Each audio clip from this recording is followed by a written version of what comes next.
Well, Psalm 3 is, it's really, I love this psalm.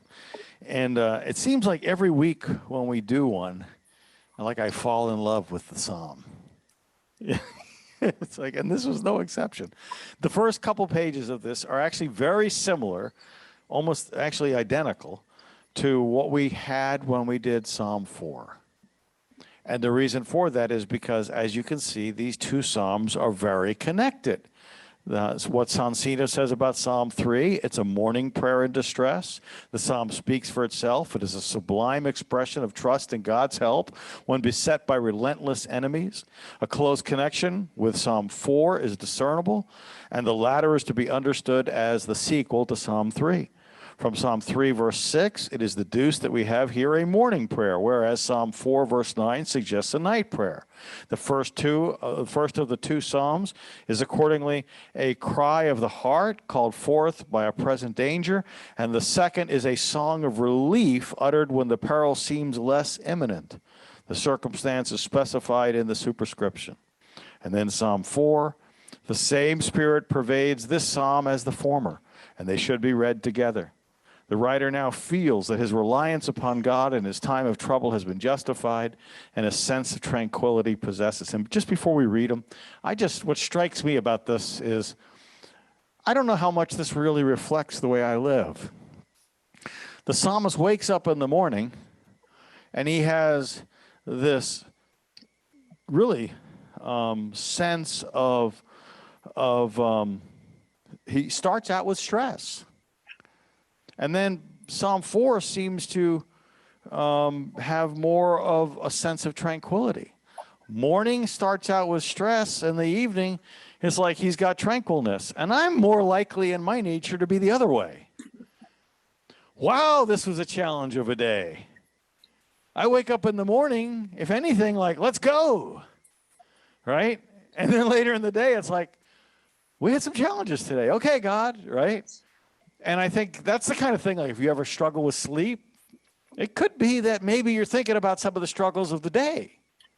But David seems to just have it just the opposite. He starts out with this sense of okay, there's some challenges, which he quickly overcomes in Psalm 3. But by the time you get to Psalm 4, he's got far more tranquility. So, Psalm 3, a psalm of David when he fled from Absalom his son. Lord, how they've increased to trouble me. Many are they who rise up against me. Many are they who say of me, there is no help for him in God. Selah. But you, O Lord, are a shield for me, my glory, and the one who lifts up my head. I cried to the Lord with my voice, and he heard me from his holy hill. Selah. I lay down and slept. I awoke into the morning, for the Lord sustained me. I will not be afraid of 10,000s of people who have set themselves against me all around. There's a lot of people around him. Arise, O Lord, save me, O my God, for you have struck all my enemies on the cheekbone. You have broken the teeth of the ungodly. Salvation belongs to the Lord. Your blessing is upon your people. Selah. And Sansino and many other commentators say they ought to be read together. So, Psalm 4, to the chief musician, with stringed instruments, a psalm of David. Hear me when I call, O God of my righteousness. You have relieved me in my distress. Have mercy on me and hear my prayer. How long, O you sons of men, will you turn my glory into shame? How long will you love worthlessness and seek falsehood? Selah. But I know that the Lord has set apart himself for him who is godly. The Lord will hear when I call to him. Be angry and do not sin. Meditate within your heart on your bed and be still. Selah. Remember when we looked at that, we said, it's like David's talking to his enemies, and he's saying, look, you may have some things going on in your heart. Just shut up and don't sin. That's kind of what he's saying, the boldness of that right there. Verse 5, offer the sacrifices of righteousness and put your trust in the Lord. There are many who say, who will show us any good? Lord, lift up the light of your countenance upon us. You have put gladness in my heart, more than in the season that their grain and wine increase. I will both lie down in peace and sleep. For you alone, O Lord, make me dwell in safety. So on the bottom of page 2, this is just kind of a little repeat stuff. The two Psalms obviously go together.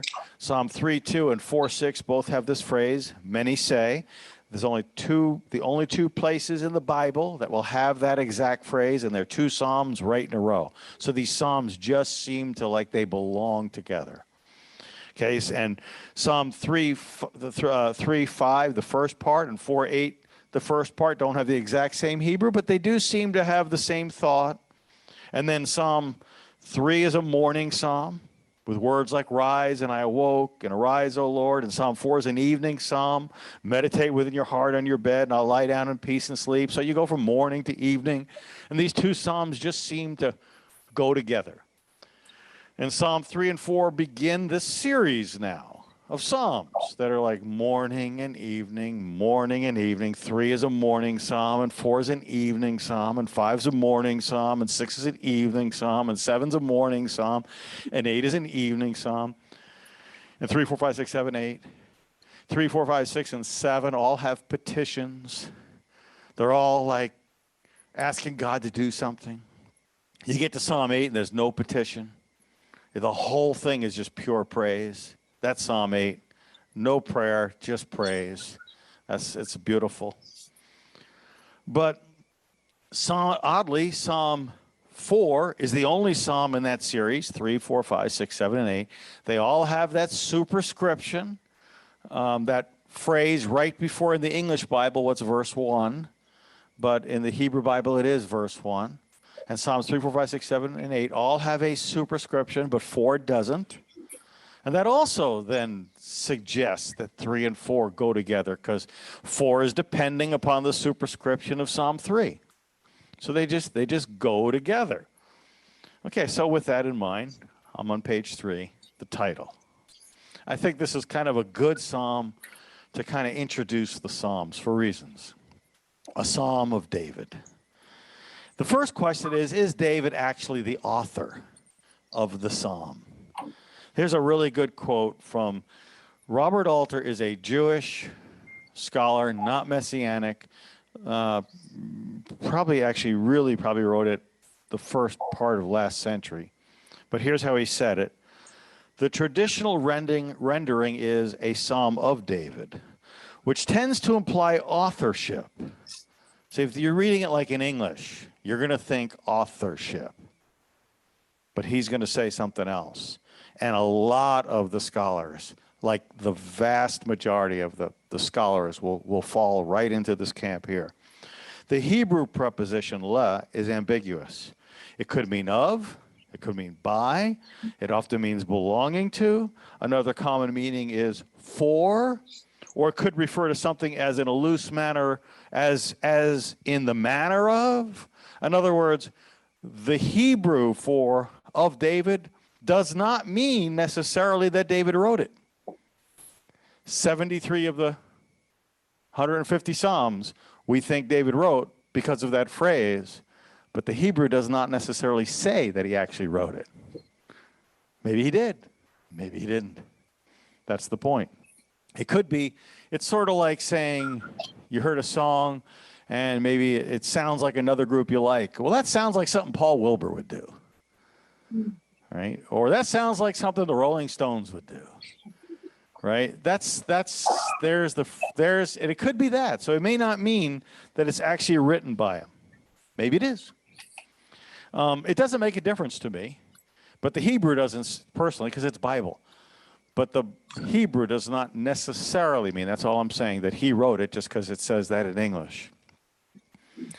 Well, one of the questions is kind of interesting is, was this actually the first psalm? So the Psalms, some of them we've seen. We've seen some of the Psalms are clearly written, like during the Babylonian exile, Psalm 137, by the rivers of Babylon. The phrase uses. Clearly that's not written by David. It doesn't claim to be written by David. Clearly Psalm 137 is written during the Babylonian exile. We've seen some Psalms that there's good reason to believe they were written after the Babylonian exile was over. Well, they're back in the land. So some scholars, it's kind of obvious when you realize that the Psalms were written in different eras like this, in this collection, this songbook collection. it becomes kind of obvious then that these psalms, these songs are starting to be collected. And this collection is growing. And as the collection grows, there's going to be seasons where the books are being added or chapters are being added to the book of Psalms and other. This is like the process. It's like, how do we end up with what we call the New Testament? You could take in school, I took a class like that. How did, early collections of what the books were in the New Testament, and then how it developed and developed and developed, and we ended up with what we consider to be our New Testament. As late as the 1500s, the Catholic Church added some of the books that we think are not in the Bible. They're in the Apocrypha. So there's this process, and I don't think they do belong in the Bible, to be frank, but there's this process on how things were collected and ended up in the book of Psalms. With that in mind, there's people who think, this is interesting, that the first psalm in the early collection of the Psalms was actually Psalm 3, the opening psalm of the book. Okay, so it's why? Well, it's the first psalm that actually has a superscription. Psalm 1 and 2 don't have a superscription. Psalm 3 does. And Psalm 3 is the first psalm to actually be called a psalm. You don't find that in the superscription. There's no superscription in Psalm 1 or in Psalm 2. So they're not called psalms. They are psalms. They are psalms. They're just not called psalms. Right? That's easy to imagine. You don't see the word psalm in Psalm 1. You don't see the word psalm in Psalm 2, but you do see it in Psalm 3 and all of the 3, 4, 5, 6, 7, 8. You see it. And so that becomes kind of interesting. So maybe Psalm 1 and 2 actually are added to the book of Psalms, into the collection as the collection is being added. It could have been written before Psalm 3, but they maybe not in the earliest collection. They go, what psalms do we put in this collection of songs? That's the question. And so there are some scholars who think the earliest collection probably started maybe with Psalm 3. Okay, that's reasonable. Okay, the word psalm, the actual Hebrew word is mizmor. Mizmor is a Hebrew word.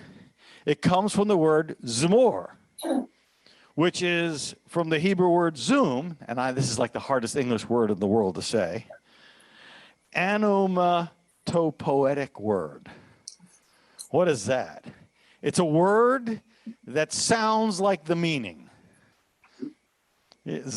So unrelated to anything here, the other day, I'm looking at my phone, and there's these different commercials come up. Like I look at the news, and this is commercial for Vroom, the car thing. You want to buy a car, you go in the Vroom, and so you can pick the car you want, and they'll bring it to your house, and you just tell them where to deliver it, that kind of thing. And the name of the company is Vroom, VROOM. And the commercial ends with the sound of a car engine going vroom. That's vroom is an anapoetic word. The meaning sounds like the sound. And the point is that the Hebrew word mizmor comes from a root zoom, which is an anapoetic word. The meaning of the word sounds like the sound of the word. What is the meaning of this word, the root for mizmor? It means like the sound, like to be lopping off the top of branches or the top of trees. So have you ever gone out to your yard and trimmed the bushes? Right? And there's that sound. So why would that be of interest? Because the whole point of the book of Psalms is to communicate thoughts through music. So it's like the perfect word to say what these things are. Another reason maybe why this is actually the first psalm, maybe it is, in the earliest collection. But you can see why Psalm 1 would be added and made the first one, blesses he who walks at the counsel of the Lord. You can see why that would be added, right? Whether it's first or second, but it's just kind of interesting. One thing that is interesting is where do we get the word psalm from? Since we don't call them the Mizmors, Jews don't call them the Psalms either. They go tefillah. Okay, but why do we call these things the Psalms? Well, Psalms is a Greek word. Okay, and both words, Mizmor and Psalmus, by the way, thank you, whoever did this. Is this an Annie thing? The artist. We're so blessed to have you. So, but both words, Mizmor and Psalmus, refer to a song that is sung typically with stringed instruments. So that's kind of an interesting thing. Then we come over on page 4. This name Absalom, it's in the title, the superscription of the psalm, a psalm of David when he fled from Absalom his son. So let's think about Absalom for a moment. There's the Absalom revolution, 2 Samuel, chapters 15 through 19. Okay, this is the only psalm that actually mentions his name, actually uses his name. So this psalm has something to do with Absalom. And the next psalm will also, because it doesn't have that superscription, and they seem to go together, also seems to have something to do with this period when he's fleeing from Absalom. Okay, there is another psalm.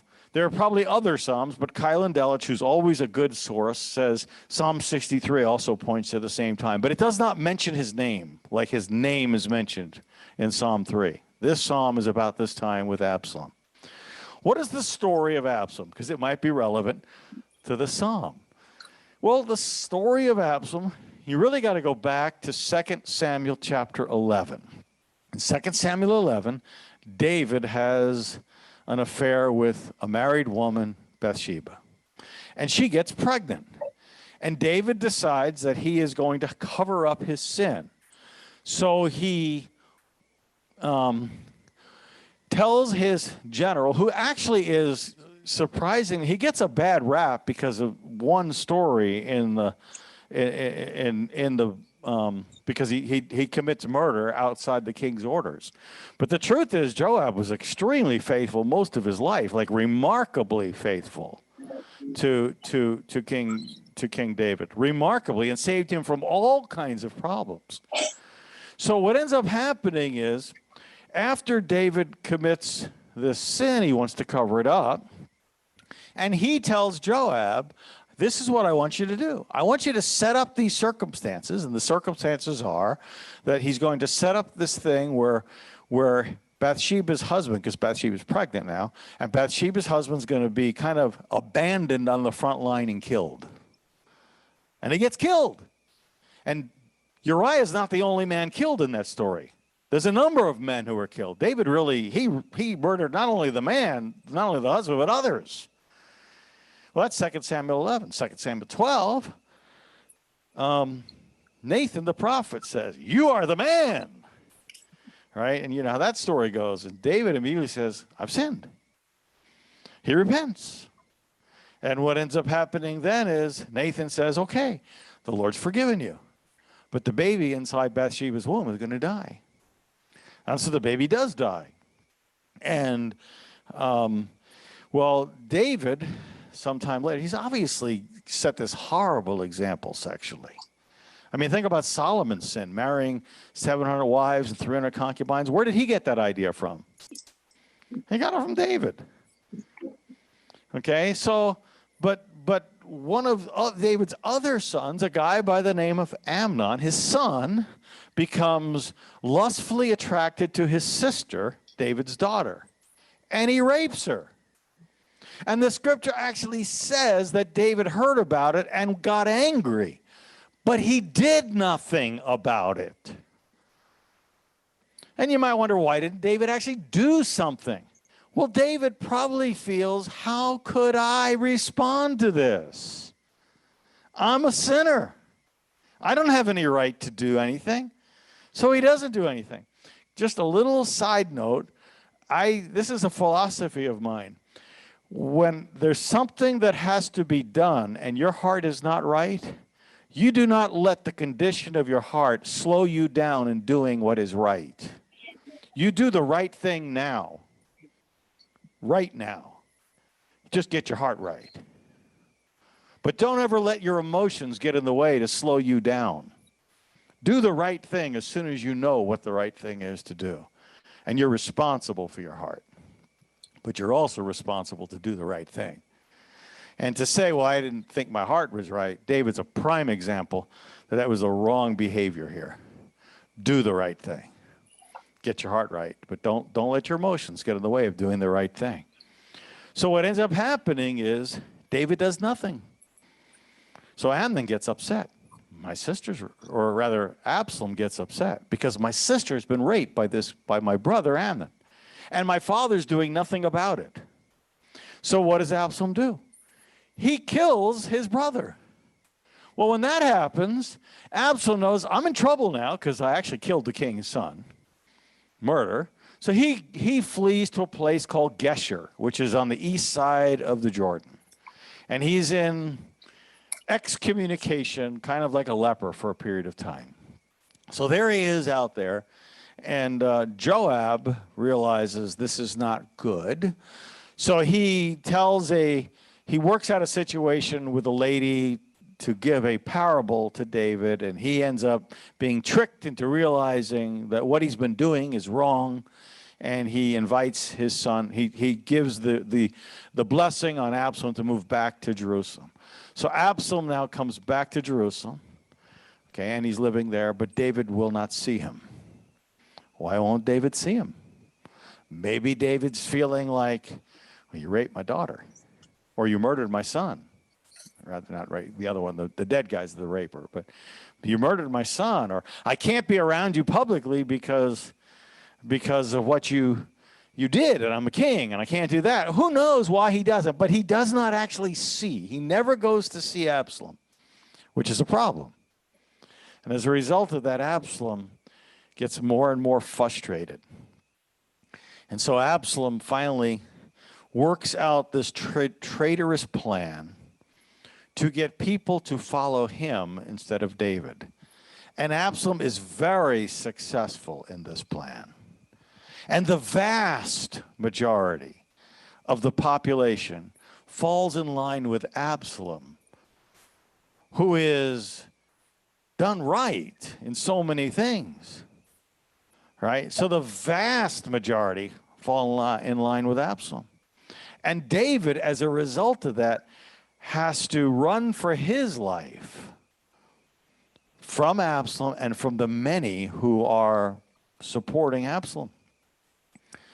So in the end, there is a battle between Joab and his army, Joab, David's king or general, and Absalom and his army. And Joab, even though the army's smaller, is a brilliant and really tough warrior. And he handily wins this battle. And so what ends up happening is then Absalom's killed, and David returns to Jerusalem. When you think about all the things, like David actually loses 4 sons because of his sexual sin with Bathsheba. He loses the baby in Bathsheba's womb. He loses Amnon, who's murdered because he followed the example.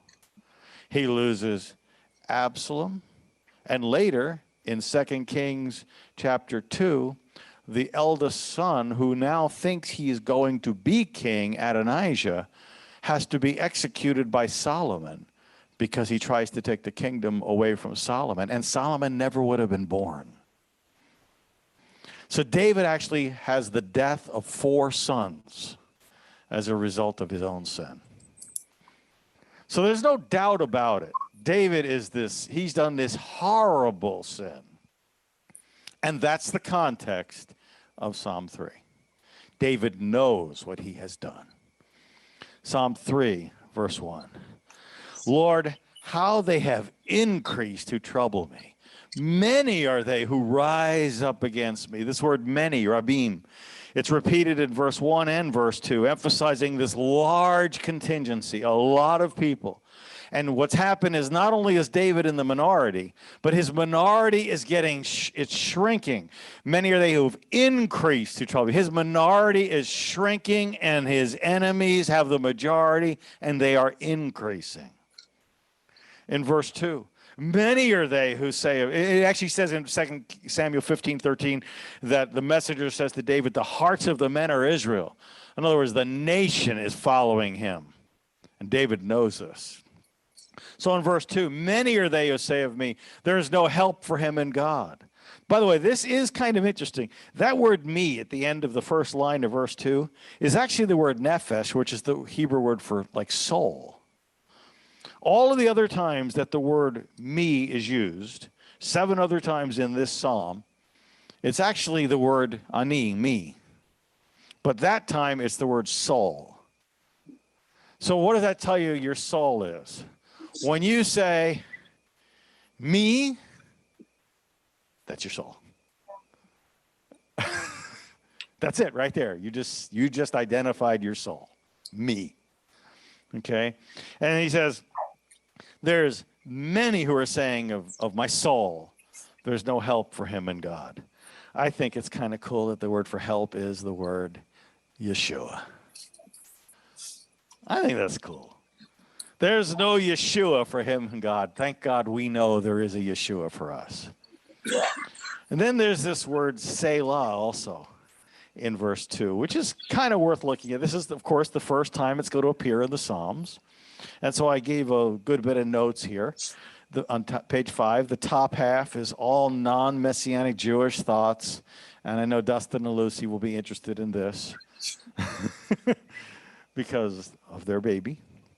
But these are the non-Messianic Jewish thoughts on Selah. Sansino says, it's a term of direction to musicians who accompany the recital of the Psalms in the temple, probably an indication that instrumental music was to be introduced at this point. That's Sansino. In other words, this is now going to happen. Robert Alter, I referred to him earlier. Okay, he says, though there is general agreement that there is a choral, or that it is a choral or musical notation, there's no way of determining the meaning or the etymology. And then there's what the Jewish Study Bible says. Selah is most likely a musicological term. Why did they just say musical term? Only scholars would do that. Of uncertain meaning and etymology, typically appearing at major disjunctures in a psalm. The Septuagint, the Greek translation of the Hebrew Bible, about the 2nd century BC, translates it as an interlude. While another ancient Greek translation, the early church father Jerome, you might have heard Jerome's Bible, and some medievals render it as always. Radek, very famous Jewish scholar, understands it with a raised voice from the Hebrew root SLL to raise. Some scholars view it as an abbreviation, though it is not known to what extent abbreviations were used at all in ancient Israel. Selah is found only in the Psalter and also 3 times in the book of Habakkuk in chapter 3. So that's what Messianic Jews are saying about it. I think Word Biblical Commentary is a lot more than what I gave you here, but I think they really did a good job here. They said the Greek Septuagint uses the word psalm. It's not exact quotes, but I kind of adjusted it a little just to make it fit on the page. Uses the word psalm or psalma, which might imply a pause or an instrumental interlude. It could also indicate louder. The Targum, which is an Aramaic translation of the Hebrew Bible, and some early Christian interprets it like Jerome did, took the term to mean forever. However, there's no precise etymological basis to support that. The implication would be that a benediction or chorus was to be sung at this point in the psalm. So when you think about that, think about how, like, if you were at the last Shabbat service, and when our oversight, Pastor Stokes, came up, and he told the worship team, could you go back to the bridge? Have you ever looked up what a bridge is in a song?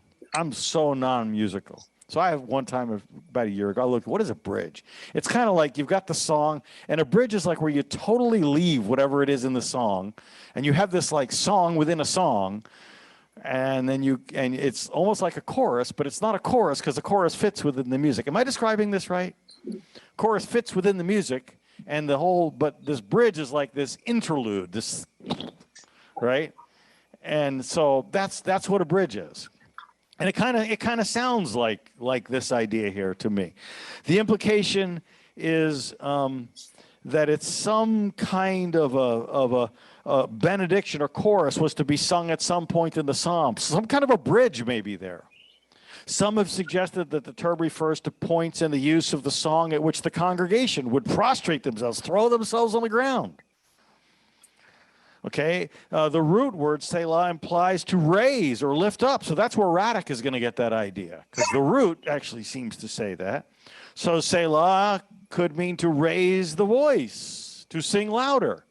It could mean to raise the volume of the music, to make something bigger.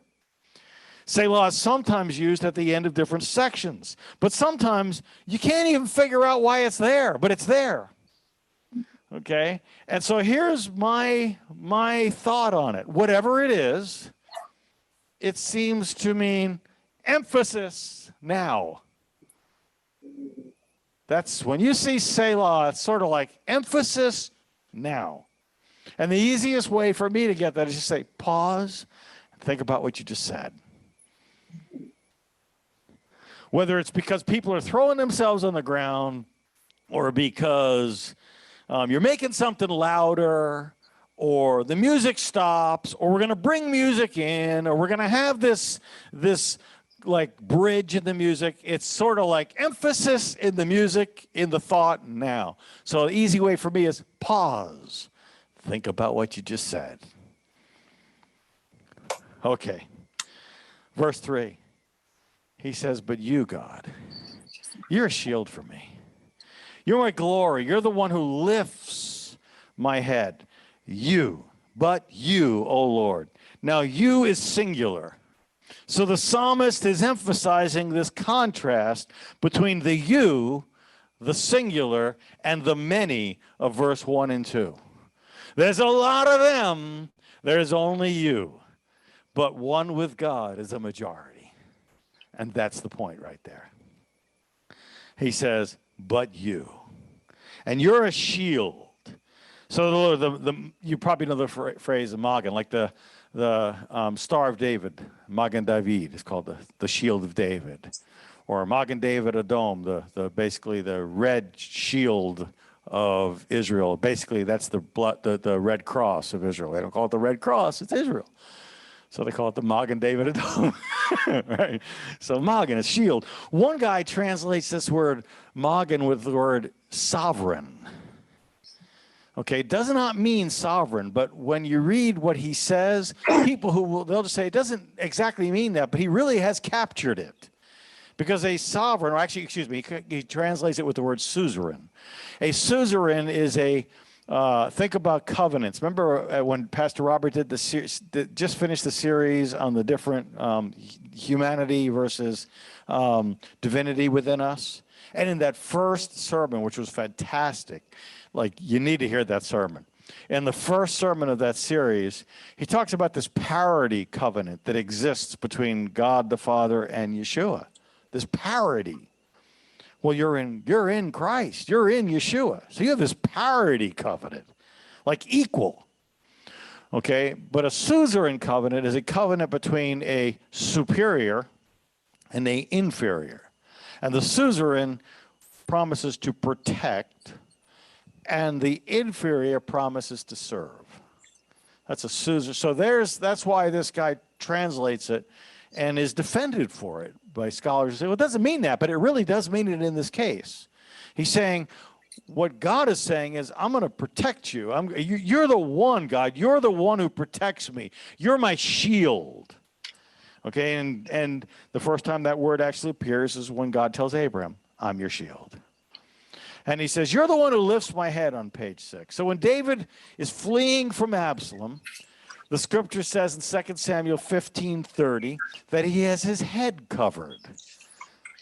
So he's fleeing from Absalom, his head is covered, and now he's saying in the psalm, you're the one that lifts my head. He's fleeing from Absalom. He's barefoot, head covered. You're the one who lifts my head. And the obvious picture here is like, well, it's kind of like when you lift your eyes off of your earthly problems and you look up to God, you have lifted your head. And if you look to him, he will lift your head, literally, physically. Just look up to God. It will lift your head. That's the picture.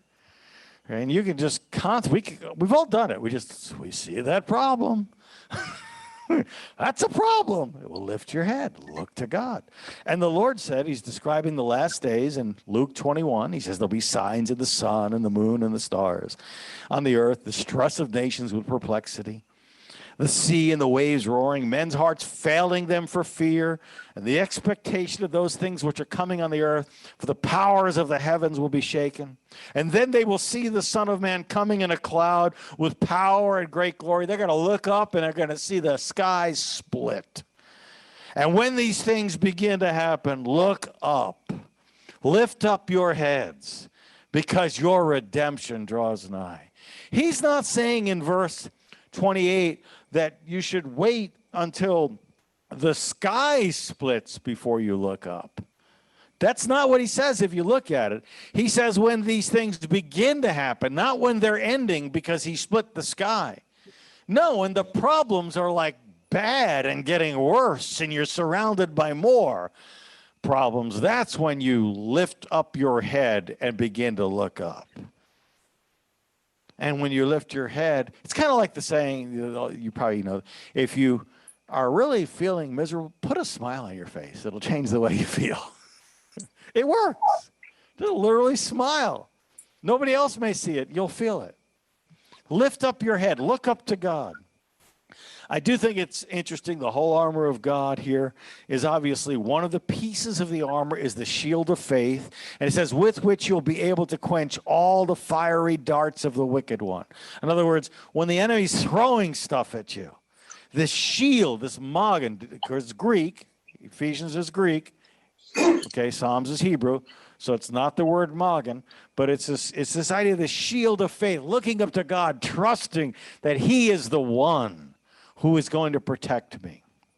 Okay, and so, and it will surprise people. 1 Peter chapter 3, verses 5 and 6. In this manner, in former times, the holy women who trusted in God also adorned themselves, being submissive to their own husbands, as Sarah obeyed Abraham, calling him Lord, whose daughters you are, if you do good, and are not afraid with any terror. In other words, if you arise above that fear. And then he says, but sanctify the Lord in your hearts, always being ready to give a defense to everyone who asks you a reason for the hope that is in you with meekness and fear. Be ready to give an answer. So I'm thinking of this psalm, and I'm trying to just thinking to myself, is there a story? I can think of a few stories. A story in my life, and I think you have stories in your life. When you faced, think of David is running for his life, because he is under serious threat. His life is in danger. And the reason his life is in danger is because he has sinned horribly. He's not being threatened. He's not an innocent person here. He's not. And he knows it. So it's in that circumstance that he, in the midst of running out of humiliation, he's humiliated. And he's running like that. And as he's running in this humiliation, that's when he finds the hope. Now that's interesting. And I can think of examples of, for example, pastors who've had moral failures. How do they get their lives back together? And other leaders. You know, so thankfully I don't have that story, but I do have stories. When we were in the Air Force, when I joined the Air Force in 1981, and they give you this form, have you ever, 4 questions, done drugs? First question, I'm at the recruiters, going in enlisted, and I mark yes. And the recruiter stops me and he says, if you mark yes, they won't let you in. At this point, I had been a drug dealer. I was a drug addict. I was a mess. I had been on cocaine. I was a cocaine addict. I'd been through paralysis more than once as I went through cocaine mess and other drugs. And my life was just a mess. So he says to me, if you do that, they're not going to let you in. Well, I didn't tell him I was a drug addict. And at that point, I wasn't, because I was no longer a drug addict, but I had done drugs. Have you ever? And you've done this. And I think it was probably a marijuana question. And so I said, what do you suggest I do? He says, put one line through your yes, initial it off, and mark no. This is what the recruiter told me to do. So I didn't care about lying on a form. I just told you what kind of person I was for several years of my life. So I did that. And I joined the Air Force. That would have been in December of 81. And in March 30th, 1980, actually December of 80, March 30th of 81, we both joined the Air Force on the same day. We didn't know each other. But I'm at basic training, and I'm in class, and the instructor is like the third day of basic training. He says to all the new recruits, he's beginning to explain if you lied on your recruitment. It's five years in prison, $5,000 fine, or both, and the statute of limitations starts on the day that it is discovered that you lied. So in other words, there is no statute of limitations. And I realized, I'm in a lot of trouble. I'm going to jail. And I mean, I can laugh and joke now, but it was not funny. And so I'm in a lot of trouble. So I'm not, what do I do? So I told nobody. And I was just, but I did find, I had this compulsion to find somebody that I could talk to. And I spent the next few years just looking for, like, maybe to be a pastor, a really faithful person. I would just find the right person that I could tell my secret to. Because shame will drive this need to talk to somebody. David's feeling this shame. So I'm feeling this shame, this compulsion. What do I do?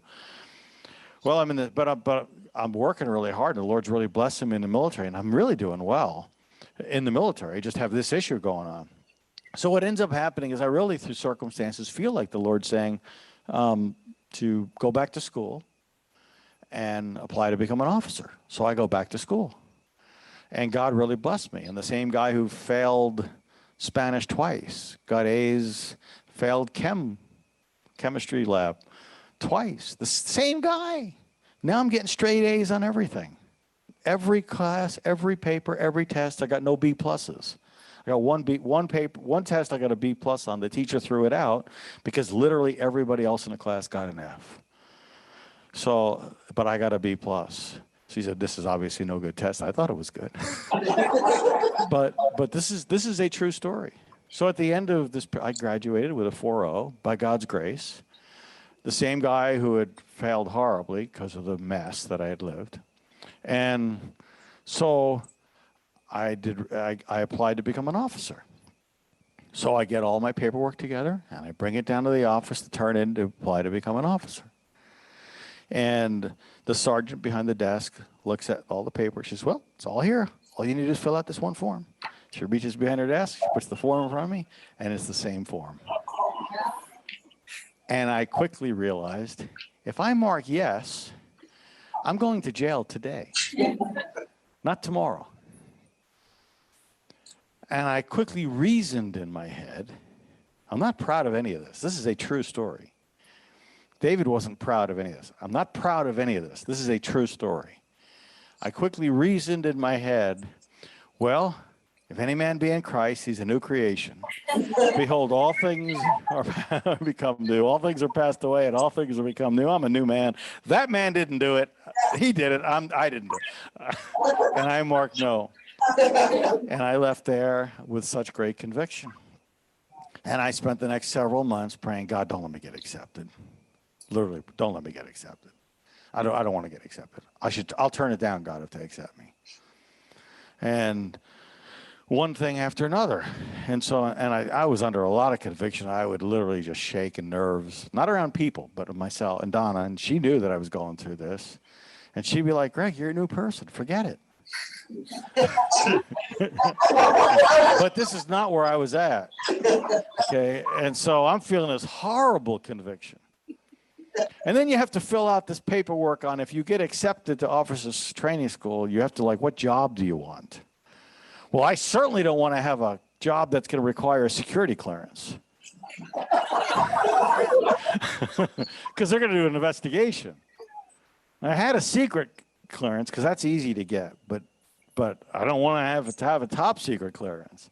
That's like they're going to go back and examine 15 years of your life. So I searched all the manuals for jobs that did not require a top secret clearance, and I put those jobs down. And then I got accepted to officers training school, and they said, and you're going to be a launch control officer. You're going to be the guy who's going to have the keys to the ICBMs, 1.2 megaton bombs. Top secret clearance, and above that, ESI, extra sensitive information, category 6 and 10, the highest level of security clearance the government has. So they're going to have to do a background investigation on me for 15 years. And so they need names. Well, there's not a person on the planet that does not know the way I lived. Not one. So what am I going to put? I'm going to put down the names of people who lived good lives, who are good people. I wasn't, but they were. And I gave them names like that. And then I got accepted to officers training. Of course, I went off to officers training school, and they're doing all that background investigation. I'm at school. And one day, the OSI, which is like the FBI and the Air Force, comes, and they take the guy who's the sharpest guy, the guy who was our flight commander, the student who's the sharpest one, the one who leads us, and they arrest him right in front of everybody because they found out he smoked marijuana once. I had transported kilos of cocaine. I was selling that. I was selling 55-gallon bags of marijuana. I was a mess. Okay, I was a total. And they arrested this guy because one time they found out he had smoked marijuana. And I'm going to jail. I know I'm going to jail. I know I'm going to jail. There's no doubt about it. I'm going to jail. So what ends up happening is somehow I graduate from office. They don't arrest me. And I go off to learn how to become a launch control officer. And I do that. I'm graduating the top of all of those classes. And then I finish that, and I go to my first base, and I'm going to be I'm a launch control officer now with this top secret clearance. And my best friend that I grew up with from 5th grade, he calls me up. Our son Joshua Stephen got his name Stephen from this guy. He's my friend. We're still friends. And so Stephen calls me up. He says, Greg, what did you do now? I said, what do you mean, Steve? He said, well, the FBI has been asking everybody in the world about me. They never asked anyone about me. They never investigated me. They investigated all the people that I put down that I knew. But they never asked a single person about Greg Stone. So they gave Greg Stone this top secret clearance. This is a true story. So I've got this top secret clearance. Well, I should back it up just a little. Just before I went to officers training school, I went in to go see the colonel, because one night I'm just feeling this horrible conviction. It's a Sunday night. And we went to church, great sermon, great service, sermon's over, altar call, and I go up front, and I said, Pastor, this happened, I lied on this form, and I am feeling horrible. And he says to me, well, you want to know what you should do? This is what you should do. You shouldn't worry, because worry is a sin. He said, so you should just drop it. And if it ever comes back up again, then you should say, yeah, I did it, but it was a long time ago. It was a different person. But that's what he said. So I got in the car with Donna after that Sunday night service, before Officers Training School, before that guy got arrested, before all of that. We go home. I said, Donna, I saw Pastor tonight, and I told him, and this is what he said to do. And I said, there's no way this is not going to come up again. There's no way. I got to deal with it now. So what ended up happening was that night we stayed up till like 2:30 in the morning just praying, walking the floor and praying. And I, for many years of my life, was religious about you pray an hour a day, 60 minutes. You put a clock on an hour a day for many years, and nothing got in the way of that. And so we were up so late that night praying, and I had to get up so early the next morning just to go to work, military, and I didn't get an hour in the morning. I got 30 minutes in, but I didn't get an hour. I go to work. I made an appointment to see the commander, and then I told my boss at work, I said, sir, I made an appointment to see the commander today at 1 o'clock. I'll do my lunchtime to go see the commander. He looks at me and he says, I can see you're really concerned about something. Go to lunch at 11 o'clock and go from there to your 1 o'clock meeting. So I went home and we prayed. And we walked the floor and prayed in our living room. 3 babies at this point. Walking the floor and praying and praying and walking the floor, and God showed up. And he really showed up in that living room. And we were singing the song, you shall go out with joy and be led forth with peace. The mountains and the hills shall break forth before you. There'll be shouts of joy, and all the trees of the field will clap their hands. And God showed up in the house, and he was there, and it was great. It was like unbelievable. And then it was time for me to go to the meeting with the commander. And I went to the meeting, and when I left the house, faith did not go with me. I walked out alone, and I go in to see the commander. I did go to see him, and he was so happy to see me because I'm the first guy, because the Air Force does not make enlisted people officers very often. The Marines do that. 75% of Marine officers are prior enlisted. Air Force is 10. They don't like to do it that way. And I'm the first guy in a long time to get accepted on the base. So he loved me. So I go in to see the colonel, and I said, sir, for what I'm about to tell you sitting at his desk, I'm sure I'm not going to go to officer training school. In fact, I'm pretty sure I'm going to go to jail today. He looks at me, and he says, you just look at me, and I said, and I told him. And he looks at me, and he says, I'm going to have to look at the regulation. Well, I didn't want to put this off, so I had brought it with me. I said, here it is, sir. I want to get this over with. And he opens it up, and he finds it. I still have this reg at home. I stole it, so I would have it.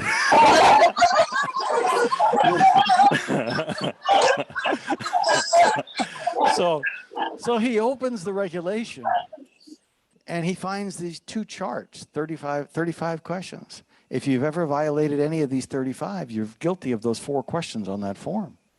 And he asked me the first question, have you ever? Sergeant Stone, have you ever? I said, yes, sir, I'm guilty. He goes to the second question. Sergeant Stone, I said, sir, let me make this easy for you. And I leaned over his desk and I said, I am guilty of every one of these 35, except for this one and this one. And he looks at me. And I said, sir, I really feel like I really understand what the Apostle Paul said when he said, I'm chief among sinners. And he said, that's a very good likeness. Sit down, Sergeant Stone. There was 45 minutes of dead silence in that office while he's going through this regulation. And then he looks at me, and he says, I got 2 questions for you. If I told you this never happened, would you think less of me as a commander? I said, no, sir. I think you were hearing from God. But a man asked me a question, and I lied according to the spirit of the question. As far as God's concerned, this guy hasn't done it, but I did lie.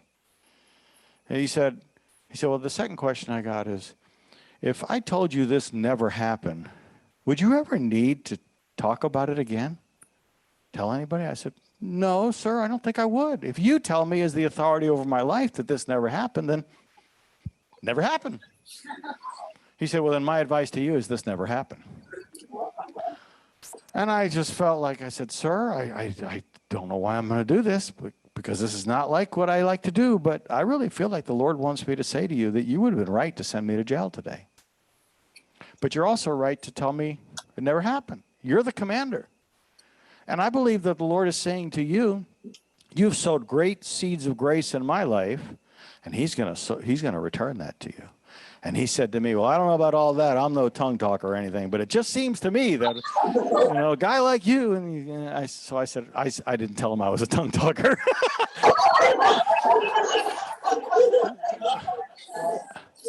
So I left there, and I go to officers training school, and I told you how that guy got arrested and how all that happened. And I served as a launch control officer for 5 years.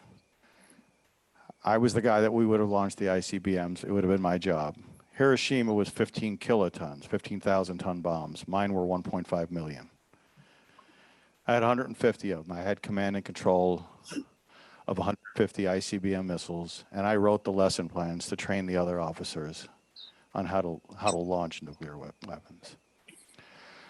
Lord calls me into the ministry. And when it's time for me to get out of the Air Force, because I'm going to seminary, I fill out all the paperwork. And so what ends up happening is I need to tell you this story so you'll understand why I can tell the story. So I'm now a civilian, but I'm still in uniform because I haven't left the base yet. Just like I'm on my way off the base.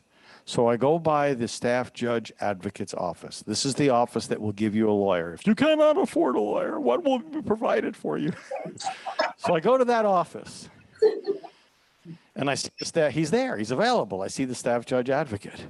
And I said, I got to know, can I tell this story? So I tell him the story, and he's like, can I tell this story? And he says to me, I never mentioned that commander's name. He says to me, the